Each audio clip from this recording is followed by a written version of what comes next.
결과는 정말 우리가 예상한 것과는 정반대였습니다. 94의 노인분들은 오히려 과식을 하고 있었던 거였죠. 조금 상반된 내용이 있다는 것은 여러분이 주목해야 될 점이지 않을까 생각을 합니다.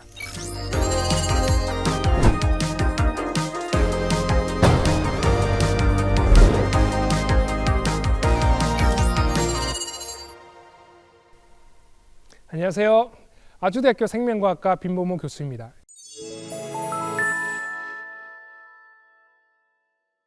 지난 시간은 생명체들의 수명에 대해서 이야기를 나눠봤는데요.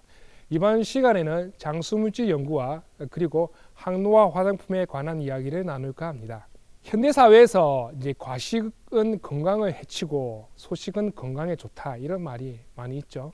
과도한 탄수화물 섭취는 체내의 당 농도를 높이고 그리고 당뇨병을 비롯한 수많은 성인병을 유발하게 되죠. 이런 것들은 수명을 단축시키는 원인이 됩니다. 과학자들은 과식과 노화의 상관성을 증명하기 위해서 여러 가지 실험을 많이 했는데요.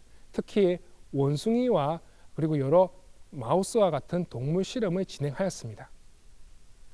원숭이 2마리에게 동양식과 그리고 서양식을 먹였습니다. 당연히 서양식을 먹인 칼로리가 2배 높은 식단을 한 원숭이는 25살 정도 되었을 때, 즉 원숭이가 노화가 진행되었을 때 사진을 찍어보고 여러 가지 조사를 해봤는데요. 서양식을 한 원숭이가 당연히 더 늙어 보이고 수치도 굉장히 안 좋았습니다. 당연한 결과죠. 이걸 바탕으로 과학자들은 고식단, 고칼로리 식단이 노화를 촉진시키는 과학적 증거다 이런 식으로 표현을 했죠. 그래서 과학자들은 식단에서 장수의 힌트를 얻기 위해서 예컨대 90歳이상 된 노인들은 어떤 식단을 하고 있을까 굉장히 궁금해서 동물 실험도 한 다음에 인간들의 식단을 한번 서칭을 해보았습니다. 그 결과는 정말 우리가 예상한 것과는 정반대였습니다. 90歳노인분들은 오히려 과식을 하고 있었던 거였죠. 초고령자분들은 과식을 하고 심지어 사탕과 초콜릿 같은 것을 즐겨 드시고요. 어떤 분들은 일주일에 2kg에 가까운 초콜릿을 먹는다고 합니다. 이는 소식이 항노화에 좋다라고 하는 과학자들이 제시했던 내용과는 상반된 내용이죠. 여러분은 이 결과를 어떻게 생각하십니까? 90歳이상 사신 초고령자들의 식단을 이제 조사해 본 결과가 과식이었잖아요. 근데 그분들은 젊었을 때 어떤 식단을 했을까 역추적해서 조사해 보았습니다. 그랬더니 놀라운 결과가 있었는데요. 젊었을 때는 소식을 했다는 것입니다. 나이가 들어서 과식을 하기 시작했다는 것입니다. 성장기가 끝나면 신체는 노화가 급격히 진행이 되기 시작하죠. 그래서 침도 갈수록 적게 나오고요. 나이가 들면 양치질을 해도 침이 고이지 않습니다. 소화 분비액도 마찬가지입니다. 나이가 들게 되면 분비액이 줄어들어서 소화가 잘 안 되고요. 그렇다면 여러분이 먹는 음식에서 영양 섭취가 과연 제대로 이루어질까요? 장에서도 영양 흡수할 수 있는 능력이 나이가 들게 되면 급격히 떨어지게 됩니다. 따라서 고령자들은 영양소 결핍에 허덕이고 있습니다. 다른 말로 말하면 이렇게 초고령자분들이 많이 섭취를 하고 계신다는 것은 부족해진 영양소를 얻기 위해서 끊임없이 많이 먹을 수 있는 힘을 가지고 계신다는 것이겠죠. 또한 부족한 영양소를 많이 섭취함으로 인해서 그것을 보충하고 있다라고 생각할 수 있겠죠. 여러분들, 암 환자들과 같이 병원에서 오래 계신 분들의 생존 곡선을 체중과 비교해 가지고 대비해서 조사한 결과를 보신 적 있나요? 그 결과는 아주 흥미롭습니다. 약간 통통하고 듬직한 분들이 평균적으로 오래 사셨다는 것입니다. 병상에서 수개월 동안 이 치료에 견뎌야 되고요. 그리고 이 여러 약물에도 견뎌야 되기 때문에 실질적으로 음식을 못 먹는 경우도 있죠. 이러한 단식을 견디기 위해서는 우리 체내에 미리 영양분이 있어야 된다는 거죠. 따라서 암 환자분들 중에서는 처음부터 마른 분들보다 어느 정도 통통하시고 체격이 좋으신 분들이 생존율이 높았다라는 결과는 어찌 보면 당연한 결과일 수도 있습니다만, 이것은 지금까지 연구해 온 소식이 좋다라는 것과는 조금 상반된 내용이죠. 사실 평균 우리 수명을 비교해봐도 마찬가지 결과가 나옵니다. 어느 정도 통통하시고 덩치가 있으신 분들이 주로 오래 산다, 이런 결과가 있습니다. 하지만 약간 통통 듬직하더라도 예를 들어서 병원에서 뭐 혈액 수치가 안 좋다, 뭐 아니면 지지대사에 문제가 있다, 이런 식으로 말을 했을 경우에는 살을 빼셔야 되는 것은 당연한 것입니다. 마른 비만이 바로 그런 체형이 되겠습니다. 마른 비만 같은 경우에는 말라 있지만 굉장한 대사에 문제가 있기 때문에 고지혈증이라든가 아니면 당 대사에 문제가 있는 거죠. 이런 것들은 성인병의 원인이 되겠죠. 저도 사실 마른 비만이기 때문에 고지혈과 그리고 당 대사의 문제를 가지고 있어서 항상 말라야지만 오래 살 수 있는 그런 체질이기도 합니다. 따라서 이 체질에 따라서 굉장히 다양성을 가지고 있는데, 과학자들이 연구한 소식이 좋다는 것과 그리고 실제 상황에서 실생활에서 우리가 조사해 본 결과와는 조금 상반된 내용이 있다는 것은 여러분이 주목해야 될 점이지 않을까 생각을 합니다. 과학자들은 식단에서 장수의 비밀을 풀어보려고 오래전부터 수명이 2년밖에 안 되는 생쥐를 가지고 여러 가지 실험을 했습니다. 그중 가장 유명한 것이 뭘까요? 그건 여러분이 잘 아시는 비타민 C가 되겠습니다. 1984년도에 생쥐에게 비타민 C를 먹였습니다. 그랬더니 생쥐의 생존율이 올라가고 그리고 수명도 약간 늘었다, 이런 결과가 있었던 거죠. 그래서 비타민 C의 붐이 일었습니다. 많은 사람들이 비타민 C를 사 먹게 되었고요. 비타민 C는 항산화 물질이죠. 그 이후에도 비타민 E와 E 등과 같은 이런 항산화 물질들이 생쥐 생존율을 늘렸다는 보고가 나왔고요. 따라서 오늘날도 여러분들 비타민 C를 즐겨 드시는 분들이 많이 계시죠. 이러한 과학적 결과가 있었기 때문입니다. 물론 이건 생쥐의 이야기이긴 합니다만, 최근에 과학자들이 주목하고 있는 물질은 바로 인체에 존재하였다가 노화가 되면서 계속해서 줄어드는 물질들이죠. 그런 물질에 주목하고 있습니다. 우리 몸에 있었다는 것은 다른 말로 말하면 무해하다는 거죠. 젊었을 때는 몸에 많았는데 계속해서 줄어드는 물질, 그것들을 보충해주면 얘가 오래 살지 않을까 해서 쥐를 대상으로 많은 실험을 하였습니다. 실질적으로 이런 결과는 굉장히 놀라웠습니다. 최근 10년 사이에 그런 물질들을 많이 보충을 해서 실험을 했는데 생쥐 수명이 20에서 30%가 늘었다, 이런 말들이 보고가 많이 되었고요. 그리고 회춘했다, 이런 이야기도 있습니다. 근육이 젊어지고 눈이 좋아졌다, 이런 말도 있죠. 사실 저도 혹해서 저도 한 2년간은 먹어봤습니다. 체내에 있다는 물질은 다른 말로 말하면 무해하다는 말일 수가 있겠죠. 그 물질을 얻을 때 우리가 합성을 해서 얻게 된다면 부산물이 발생하니까 그 물질을 다른 식품에서 얻을 수 있다면 금상첨화겠죠. 저도 2년간 즐겨 먹었던 이유 중 하나가 이게 우리 몸에 있었던 성분이기 때문이다라는 것입니다. 하지만 여러분 조심해야 될 것은 생쥐는 우리 몸과 대사 체계가 다릅니다. 뒷산에서 뛰어노는 다람쥐들 아시죠? 다람쥐는 여러분이 못 먹는 독버섯을 먹을 수가 있습니다. 몇몇 종류의 독버섯을 즐겨 먹습니다. 하지만 우리는 그 독버섯을 먹었을 때는 죽겠죠. 다람쥐는 독버섯을 소화할 수 있는 그런 대사 체계를 가지고 있는 것이죠.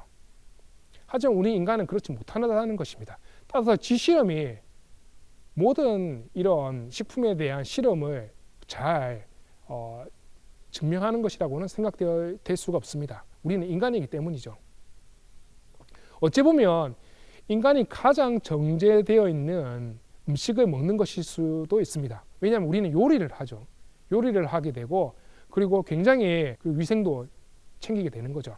따라서 다른 영장류들은 수명이 35년에서 45년 정도지만 인간은 무려 2배 이상의 이런 긴 수명을 가지게 된 이유도 우리가 엄청나게 정제된 음식을 먹고 있기 때문이지 않을까 생각이 듭니다. 제 주변에는 몸에 좋다고 하는 식물들을 많이 고아서 드시는 분들이 계십니다. 근데 그러한 식물에, 몸에 좋다는 식물에 여러 가지 우리 몸에 존재하지 않는 물질도 존재하겠죠. 그래서 저희 아버지 같은 경우에 간 수치가 굉장히 안 좋아지셨고요. 여러분 먹을 때 굉장히 조심해야 된다. 특히 나이가 들수록 간의 기능은 떨어지기 때문에 좀 더 정제된 것을 먹어야 되지 않을까 생각하는 게 제 한 의견이기도 합니다. 따라서 체내에 처음부터 존재하는 물질을 보충해서 장수를 하자, 항노화 전략으로 가지는 것이 굉장히 좀 안전한 전략 중 하나이지 않을까, 이런 생각도 드네요. 지금까지는 이제 항노화 전략으로서 음식에 관한 이야기를 나누었는데요. 우리는 좀 다음에 조금 다른 분야로 이야기를 한번 나눠볼까 합니다. 우리나라가 세계를 이끌고 있는 뷰티 분야죠. 이 뷰티 분야에서는 미용, 화장품, 시술들이 들어가 있는데요. 그렇다면 화장품에 대해서 이런 항노화 전략은 어떨까 한번 살펴봅시다. 기본적으로 화장품이라는 것은 우리 몸에 바르는 것이죠. 우리 피부라는 것은 외부 물질이 내부로 못 들어오게 강력하게 장벽을 만들고 있는 것이죠. 그래서 피부의 표면은 각질세포가 끊임없이 분열을 하고 각질을 만들어내고 있습니다. 이러한 각질층은 서로 이제 오일로 덮여 있어 가지고 서로 단단하게 이렇게 섞여 있는 거죠. 근데 이런 오일 중에 가장 유명한 것이 뭐냐면 바로 세라마이드입니다. 우리 몸 자체에 세라마이드라는 게 존재를 하는 거죠. 이러한 구조를 가지고 있기 때문에 우리 몸은 비가 와도 안에 물이 스며들지가 않고, 그리고 외부에 있는 물질도 안으로 들어오지 않게 되는 겁니다. 소나무 껍질을 생각하시면 됩니다. 소나무 껍질에 만약에 비가 소나무 껍질을 타고 안으로 스며들면 어떻게 됩니까? 소나무가 썩게 되는 거죠. 마찬가지입니다. 우리 피부는 외부 물질이 내부로 절대적으로 들어가지 못하도록 막고 있는 것이죠. 자, 그렇다면 화장품의 원료를 한번 생각해 봅시다. 화장품 원료에는 계면활성제라고 하는 세제가 들어가고요. 하나 더는 오일이 이제 들어가게 되죠. 그 외에 여러 기능성 물질이 들어가게 되는데, 세포 있죠, 여러분 세포. 이러한 우리 피부 표피 아래에 존재하는 세포들은 어떤 구조를 가지고 있습니까? 세포는 세포막이라고 하는 이런 기름 성분으로 의해서 둘러싸여 있는 거죠. 따라서 화장품에 들어가는 계면활성제가 한 방울이라도 들어가게 되면 어떻게 씁니까? 다 세포막이 녹아버리겠죠. 따라서 세포가 녹아내리면서 세포가 죽게 되고, 세포 내부에 있는 물질이 흘러나오게 되면서 주변에 있는 면역세포들을 활성화시키게 되고, 그래서 간지럽거나 아니면 붉게 반점이 나타날 수가 있는 거죠. 따라서 고령자들은 몸이 많이 간지럽잖아요. 왜 간지럽겠습니까? 세포들이 많이 죽어나가기 때문에 그 파편들이 주변에 있는 면역세포들이 활성화시켜 가지고 몸이 아주 간지러운 겁니다. 여러분 지금 안 간지럽지만 조금 있어 보면 이제 간지러운 부분이 하나둘씩 늘어날 것입니다. 기본적인 입장에서 화장품은 피부에 도포하는 것이지 피부 안으로 침투한다는 것은 굉장히 위험한 발상일 수가 있습니다. 왜냐하면 우리 피부는 외부 물질이 내부 물질을 못 들어오게 하기 위한 장벽이고, 세포라는 것은 세포막이라고 하는 굉장히 연약한 이런 오일 성분으로 덮여있기 때문이죠. 그런데 요즘 효능물질을 피부 속으로 깊숙이 전달하려고 하는 노력들이 많이 있습니다. 그래서 화장품도 많이 나왔죠. 기능성 화장품이 바로 그거죠. 주요 피부 항노화 전략은 과연 무엇일까요? 그렇다면 이런 기능성 화장품은 첫째로 생각하고 있는 항노화 전략이라는 것은 콜라겐을 많이 만들자는 겁니다. 우리가 나이가 들게 되면 주름이 지게 되죠. 그럼 주름의 원인은 뭘까? 나이가 든 사람의 피부를 잘라서 안쪽에 보았습니다. 거기 안에 들어가 있는 콜라겐이 많이 감소해 있고 배열이 규칙적이지 못하고, 양이 감소해 있는 것을 그러면 보충하려면 어떻게 해야 되겠습니까? 콜라겐을 만드는 세포들을 활성화시켜야겠죠. 그래서 세포 실험을 합니다.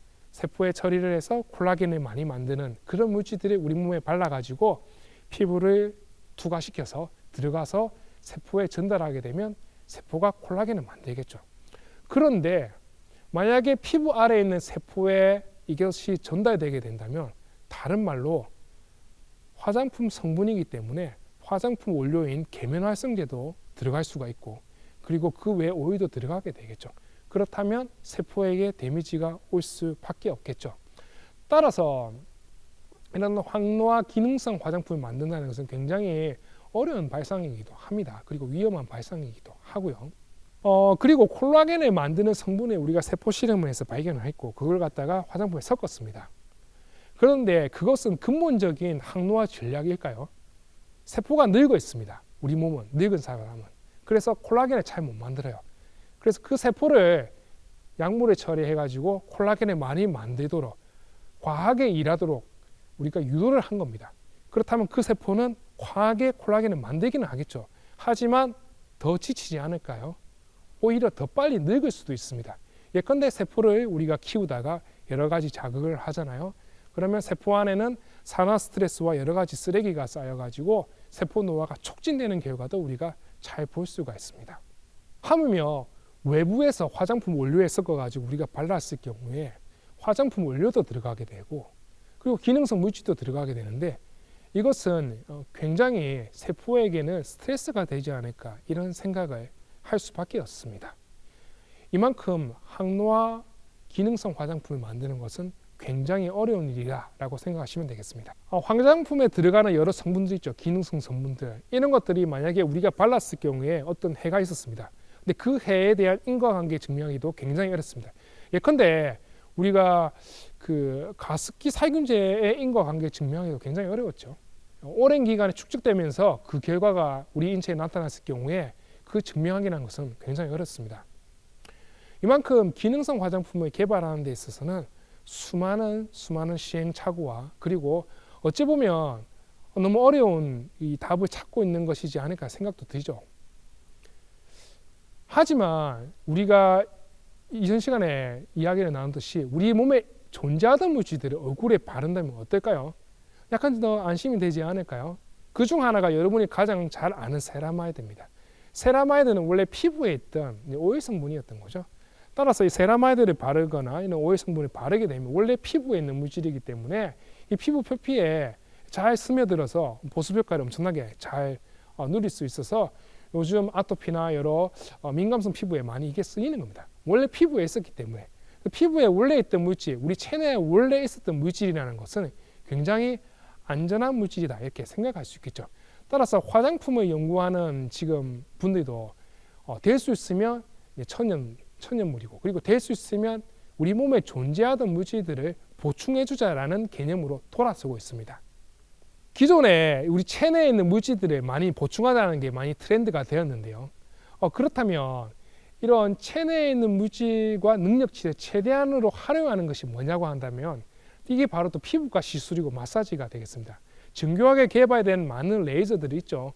레이저를 사용해서 세포들을 흔들기도 하고요. 자극을 주기도 하고 때로는 불필요한 구조물을 없애서 다시 이제 활성화시키기도 하고 그리고 마사지를 해서 림프를 촉진시키기도 하고 혈액순환을 증진시키기도 합니다. 그래서 부족한 영양분을 잘 돌기도 하고요.